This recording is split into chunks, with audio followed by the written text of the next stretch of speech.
Hello friends, this is दिशा गुल्हाने। आप सबका स्वागत है आपके इस यूट्यूब चैनल DVG लर्निंग में। दोस्तों, आज का ये टॉपिक बहुत ही बेहतरीन और इम्पोर्टेंट होने वाला है, क्योंकि आज हम जानेंगे कि पढ़ाई करने का सही तरीका आखिर क्या है। इसलिए वीडियो को कहीं पे भी स्किप मत कीजिएगा, क्योंकि आपको बहुत ही ज़्यादा इम्पोर्टेंट जानकारी मिलने वाली है, जो कि आपको लाइफ में बहुत ही ज़्यादा काम आने वाली है। आज हम ऐसे 5 पॉइंट्स पे बात करेंगे जो मस्ट है हर उस स्टूडेंट के लिए जो पढ़ा हुआ हमेशा के लिए याद रखना चाहता है। हम जितने भी 5 पॉइंट्स पर बात करेंगे वो एक से बढ़कर एक है, इसीलिए किसी भी पॉइंट को आप मत छोड़िएगा। दोस्तों, इसमें सबसे पहला पॉइंट है कंसिस्टेंसी। कंसिस्टेंसी का मतलब तो आप जानते ही होंगे। कंसिस्टेंसी का मतलब होता है किसी चीज़ को लगातार रेगुलरली करते रहना। जैसे कि आपने कोई सब्जेक्ट उठाया है कि इस सब्जेक्ट की स्टडी करनी है, तो उसको सही से आपको हर दिन उतना ही टाइम देना है जितना कि आपने पहले दिन सोच रखा था। हालांकि आप हर दिन थोड़ा थोड़ा 5-5 मिनट बढ़ा सकते हो, लेकिन आपको उसमें कम नहीं करना है कि जितना आपने पहले दिन पढ़ रखा है आपको उतने ही टाइम तक हर दिन पढ़ना है। उससे ज़्यादा हुआ तो चलेगा, लेकिन कम नहीं होना चाहिए, अदरवाइज़ आपकी कंसिस्टेंसी ब्रेक हो जाएगी। तो दोस्तों, कंसिस्टेंसी का इम्पोर्टेंस जानना बहुत ही ज़्यादा ज़रूरी है। आपने वो मैग्नीफाइंग ग्लास तो देखा ही होगा। आप अगर उसे लगातार किसी कागज़ के टुकड़े पर कुछ समय के लिए पकड़ कर रखते हो तो एक समय के बाद कागज़ जल जाता है, क्योंकि सूरज की किरणें लगातार कागज़ पर गिरने से इंटेंसिटी वहाँ पर प्रोड्यूस होती है, यानी कि हाई इंटेंसिटी के साथ सूरज की किरणें लगातार उस कागज़ पर गिरती रहती है और इसी वजह से वह कागज़ जल जाता है। जैसे कि अगर विपरीत आप करो कि उस मैग्नीफाइंग ग्लास को आप हर बार इधर उधर करते रहोगे तो वो कागज़ कभी भी नहीं जलेगा। तो वैसे ही आपको कंसिस्टेंसी अपने पढ़ाई में मेंटेन करनी है, ताकि आपकी पढ़ाई में इंटेंसिटी आए और उसी इंटेंसिटी के साथ आप हर एग्ज़ाम को क्रैक कर सको।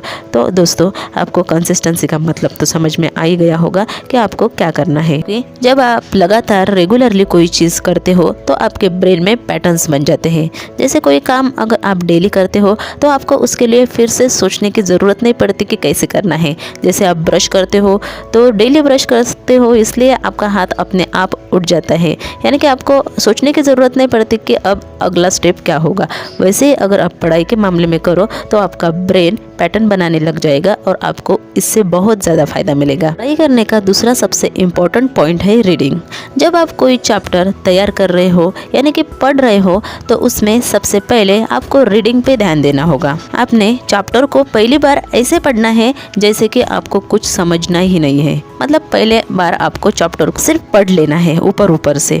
जब उसी चैप्टर को आप दूसरी बार पढ़ो तो इम्पोर्टेंट पॉइंट्स को अंडरलाइन करते चलो। जब तीसरी बार पढ़ो तो उन इम्पोर्टेंट पॉइंट्स पर ज़्यादा ध्यान दो। यानी कि आपको समझ में आ गया होगा कि पहली बार आपको क्या करना है कि सिर्फ रीड करना है, कुछ भी समझना नहीं है, कुछ भी ज़्यादा दिमाग पे जोर नहीं देना है।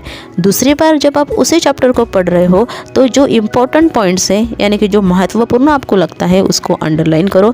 और जब तीसरी बार पढ़ो तो उन्हीं इम्पोर्टेंट पॉइंट्स पर ध्यान दो जो आपने अंडरलाइन कर रखे हैं। जब आप 4th टाइम पढ़ रहे हो तो आपको कोशिश करनी है कि जो भी आप पढ़ रहे हो वो आपको याद रहे। हालांकि पूरा तो आपको याद नहीं रहेगा एक ही बार में, लेकिन आपको कोशिश करनी है कि आपको जो भी हो याद रहे।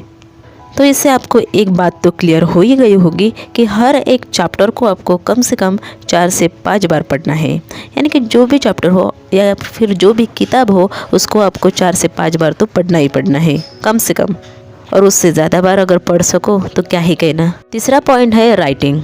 जैसे ही आपने कुछ पढ़ लिया, इम्पोर्टेंट पॉइंट्स को अंडरलाइन कर लिया, रिवीजन कर ली, वैसे ही आप अपनी किताब या नोट्स को साइड में रखो और जितना भी हो सके, जितना भी आपको याद आए, उसको लिखते जाए।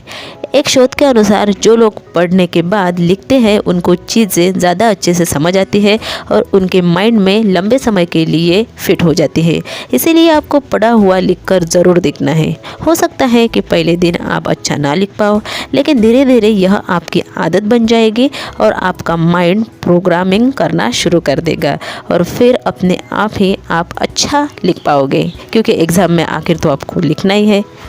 या फिर कुछ एग्ज़ाम्स में आपको टिक करना होता है, यानी कि 4 ऑप्शन में से, तो वहाँ पर भी आपको ये बहुत काम आएगा। दोस्तों अब तक हमने 3 पॉइंट देख लिए जो कि बहुत इम्पॉर्टेंट है, जैसे कि पहला था कंसिस्टेंसी, सेकंड था रीडिंग और थर्ड था राइटिंग। अब देखते हैं 4th इम्पॉर्टेंट पॉइंट, वो है नोट्स मेकिंग। दोस्तों बहुत ही ज़्यादा ज़रूरी पॉइंट है। सबसे ज़रूरी पॉइंट, आपने सब कुछ पढ़ लिया, आपने सब कुछ याद भी कर लिया और आपको अब ऐसा लग रहा है कि ज़िंदगी भर आपको ये याद रहने वाला है, फिर भी आपको नोट्स बनाने हैं, क्योंकि अपने ब्रेन पे हम ज़्यादा भरोसा नहीं कर सकते, क्योंकि ब्रेन जल्दी से ही चीज़ें भूलने लग जाता है। जब बहुत दिन तक हम रिवीजन नहीं करते तब हम चीज़ें भूलने लगते हैं, और यही कारण है कि बचपन में पढ़ी हुई अल्फ़ाबेट्स भी कुछ लोग भूल जाते हैं।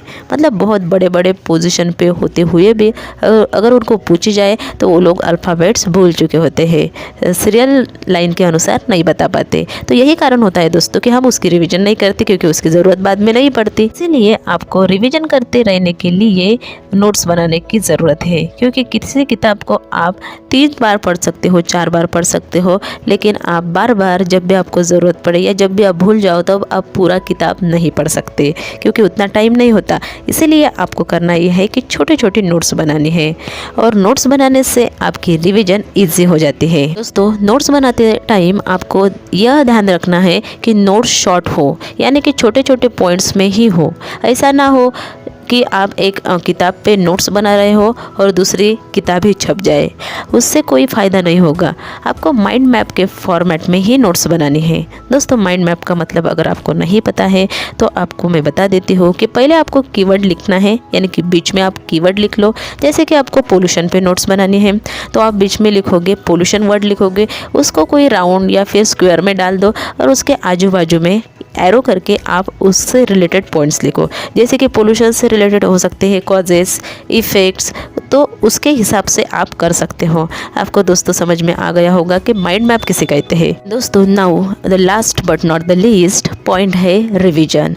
दोस्तों इस पॉइंट को आप बिल्कुल भी नहीं छोड़ सकते।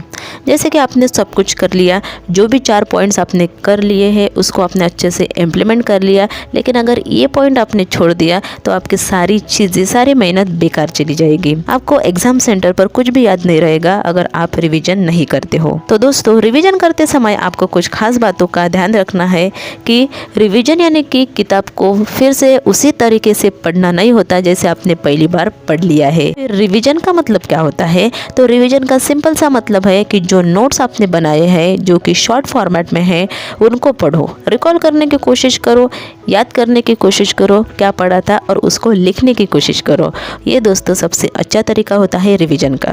क्या करना है, आपको छोटे छोटे पॉइंट्स को याद करना है, उसको इलेबोरेट करने की कोशिश करनी है, यानी कि उन पॉइंट पर आपको एक्सप्लेनेशन देने की कोशिश करनी है। रिवीजन का एक और बेस्ट तरीका यह भी है कि आपने जो भी पढ़ा है वो किसी और को सिखा दो, यानी कि किसी और को पढ़ा दो। कहते हैं कि जब आप किसी को पढ़ाते हैं तो आपका कंसंट्रेशन 99% तक बढ़ जाता है। इसीलिए किसी फ्रेंड को पढ़ा दो या फिर किसी छोटे बच्चे को पढ़ा दो या खुद को ही पढ़ा दो। अगर कोई भी आपकी सुनने को तैयार नहीं है, कोई भी आपसे पढ़ना नहीं चाहता क्योंकि अगर उनको टाइम नहीं है, तो आप खुद को ही पढ़ा दो या फिर दीवार को पढ़ा दो, किसी को भी पढ़ा दो, लेकिन ऐसे करो कि जैसे कि आप किसी को पढ़ा रहे हो। इससे आपका कंसंट्रेशन बहुत ज़्यादा बढ़ जाता है और आपको चीज़ें उम्र भर तक याद रह सकते हैं। उम्र भर यानी कि जब तक आपका एग्ज़ाम है तब तक तो याद रहेगी, लेकिन आपको ज़िंदगी में कोई कुछ भी सवाल इसमें से पूछेगा तो आपको ज़रूर याद रहेगा। तो दोस्तों इन 5 पॉइंट्स पे अगर आपने ध्यान दिया तो यकीन मानिए आपके रिजल्ट्स में बहुत बदलाव होंगे, बहुत ही ज़्यादा पॉजिटिव बदलाव होंगे। बस इन पॉइंट्स को अच्छे से फॉलो कीजिए। ज़रूरी है कि यह वीडियो अपने दोस्तों के साथ भी ज़रूर शेयर करें, क्योंकि दोस्तों आपके जो फ्रेंड्स हैं उनको भी अगर ये बातें पता चलेगी या फिर आपके भाई बहन हैं उनको पता चलेगी तो वो आपको थैंक्स ज़रूर बोलेंगे। और चैनल को सब्सक्राइब करना ना भूलें, क्योंकि आपको ऐसे ही बेहतरीन वीडियोज़ आगे भी मिलते रहेंगे। और नोटिफिकेशन बेल को भी आप ऑन कर दीजिए। तो दोस्तों कमेंट में ज़रूर लिखिए कि आपको ये वीडियो कैसा लगा। अगर इसमें से एक भी पॉइंट आपको अच्छा लगा हो तो वो भी आप बता सकते हैं। तो मिलते हैं नेक्स्ट वीडियो में, तब तक के लिए नमस्कार।